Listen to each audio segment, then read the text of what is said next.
Gotta say, it was one of those weeks on prep where it felt like I was making no progress. And then actually when I checked like my data, checked my weigh-ins, especially like previous to last week, I was like, oh, I'm actually like over a kilo down. At least, maybe not on average, but like the week on week. So actually really happy about that. It's one of those things where I was like, had a lot of close or similar weigh-ins day after day. I was like 85.3 for like 4 days in a row, and you're thinking, fuck's sake, am I actually making any progress here? But then actually yesterday when I was just logging everything in my logbook ready to train push, I always put my morning body weight even on the workout log. And I just happened to flick back to the previous push session last week, and yeah, I was 1.2 kilos heavier for that push session than the one just gone. So it's one of those things where that's it, where you keep doing the process, keep doing what you know you need to do and what you know will get you the result. The rest will take care of itself. A very good day overall. I'm really happy. So the biggest difference I've noticed since prep started is that recovery's taken a big hit the last couple of weeks. So I think I mentioned that in my last video as well. So it's one of those things where we can dig into sort of the 3 essentials of recovery. It is going to be a really important part of your bodybuilding prep. It just is. The worse you feel, the more run down you feel, the less efficient and of quality your training is going to be for a start, which is going to be a problem. And then the other problem you're going to run into is it's going to make you want to eat more or quit.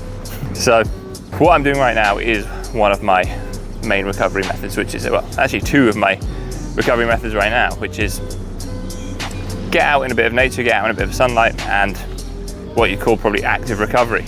Going for a walk, getting a little bit of activity in that's way below even the threshold for being strenuous, something like that. So getting out in nature, getting out in sunlight is going to be beneficial for a few reasons, but the main one being that you are going to basically be turning on your parasympathetic nervous system. You're going to be calming yourself down, getting rid of all that stress that prep brings. And prep does bring a lot of stress, remember. Like it's a stressful thing on the body, it's a stressful thing on your nervous system. So getting out in nature, calming everything down is going to help with that side of the recovery. The active recovery component is going to have an effect in that it will still get a little bit of blood flow going around. So that's going to get blood flow to the muscles, it's going to get blood flow to your joints and things that need repair without causing additional damage. So the active recovery component, super underrated, but one you should look after. Right, I'm going to finish my coffee, do a few more laps around here, and then get back and we can dig into some other recovery methods that I'm going to do on this rest day.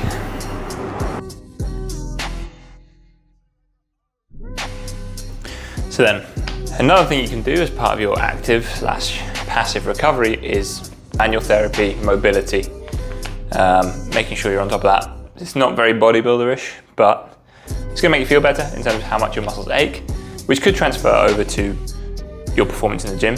But the main thing with the mobility that is going to affect your bodybuilding is going to be from a posing perspective. So particularly for me with men's physique, those side shots where my hips are facing one way and I've got to try and get my shoulders/rib cage, thoracic spine facing another, it will actually actively help with those poses, make me look like I have a smaller waist and a wider top line, the more I can twist into those positions. The other thing that is really going to help is something like, for me, with the amount of steps I do per day, the amount of cardio I do, just a bit of like release on the calves is going to be quite massive and help a lot. And equally hip flexors, trying to stretch them out, make them feel good, is going to be part of that as well. And it would be better if I could get someone else to do this, but that is where you could go for something like a sports massage, any kind of like manual therapy, deep tissue stuff, kind of falls under that category. And the good thing about the deep tissue stuff is it also counts as what you call as your last part of this recovery stuff, is the stress management perspective. So again, like I talked about while I was walking, stress is going to be a big part of your recovery, whether that's physical or mental. The good thing about going for a massage is it's killing 2 birds in one stone. You're getting rid of a lot of physical stress, and because you are lying there, relaxing, not thinking about anything, not on your phone, for a good 60 to 90 minutes, you're going to tick off that mental recovery as well. So you've got a 2 birds in one stone thing there. Now the biggest factor affecting your recovery is probably going to be sleep. And I know that seems obvious. But one of my clients who's recently gone through a bout of pretty bad sleep mentioned that everything is harder with less sleep. It couldn't be more true. Without the sleep, you're gonna be hungrier, you're gonna have more cravings, your workout performance is gonna suffer, and frankly, you're just gonna feel lazy to do your meal prep, your cardio, your steps, whatever needs to be done. That's gonna take a hit just because you didn't get enough sleep. You should be aiming for about 7 to 9 hours a night. It's not gonna happen every night, and definitely don't beat yourself up. And let's face it, sometimes you just have a bad night's sleep. It's important when those things happen to not overly analyze it and overly stress about it. If you're getting consecutive nights of 5 hours sleep, there's an underlying issue there, and hopefully some of these pointers can at least help you remedy that. First thing, which sounds really basic, is just to create a sleep schedule. If you know you need to be up at 6 a.m., you should be in bed by 9:30, starting to wind down, and ideally lights are out between 10 and 11, right? Because this is the other problem. Just because you were in bed for 8 hours doesn't mean you're getting 8 hours sleep. You need to make sure you give yourself time to wind down and drift off. And along with that, and I am guilty of not being very good at this, is to try and limit your screen time before bed. Whether that's by giving yourself half an hour of no screens, or at least, which is what I do, put the eye comfort blue blocking thing on any of your devices. The easiest way to do it is most of them have a setting. Most of them have a setting that will go to sunset. You can just turn that on and then you don't even have to think about it. You don't have to actively turn it on.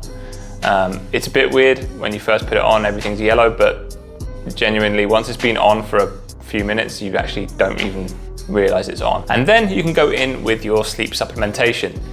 Again, if you've given yourself 5 hours, there's no amount of supplements that are gonna make you feel like you had more hours sleep. But there are certainly things that can make you get off to sleep quicker or improve the quality of your sleep once you're there. Zinc, magnesium would be the big two that can have like an effect, particularly magnesium glycinate or magnesium bisglycinate is going to be a big hitter. So both of those in your arsenal, again, kind of having that with your last meal or sometime before bed will give you a boost. And then finally, something that I've only recently discovered is earplugs. These have been a game changer for me.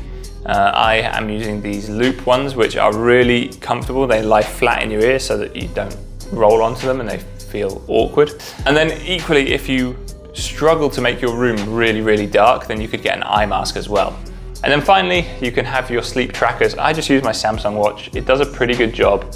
And it's just gonna give you an idea of how restless you were, how deep sleep you got, how much REM sleep, things like that. The only thing I would say to that is don't let it dictate how it makes you feel. There are some days where I didn't have a great night's sleep, but I feel okay. Equally, there's some days where I got a lot of sleep and according to the tracker, it was really high quality, but I still feel a bit more tired. It can be that thing where you let the data dictate to you how you feel. Don't let that happen. So that should cover sleep. And then something else that I think is neglected by the majority of bodybuilders, especially when you're like trying to be super serious and hardcore, is to do some stuff outside of bodybuilding. For me, either playing guitar or playing computer games, that's just something where like you're just not gonna be thinking about the bullshit of the day-to-day stuff that you need to get done. It'll give you a little bit of, again, headspace, and that's gonna actually be really, really healthy so that when you do have to dial in, focus up, you've got that bandwidth available to you again. If you're constantly under the pump, under pressure, you're never gonna feel like you're ready to go again, like you're refreshed. So at least one day a week, taking some time out to do a non-bodybuilding activity, highly recommended. And with that, I'm gonna take my own advice. Cardio's finished for the week, refeed day, really strong week on prep. Now, bit of R&R. I'm gonna play a little bit of music and watch some series on Netflix or something, and that's it. Take your recovery seriously. It's gonna have an impact on your prep. It's not particularly sexy, it's not training hard in the gym, it's nothing to do with being a warrior, it's the opposite. So sometimes it's overlooked. How tired you show up on stage has a big factor in how you look. So take your recovery seriously. In the next one, hopefully I have something a little bit more fun in the next one. I kind of want to do some kind of tier list or something, maybe like a supplements tier list or exercise tier list. Let me know what you think would be good. I'll catch you then.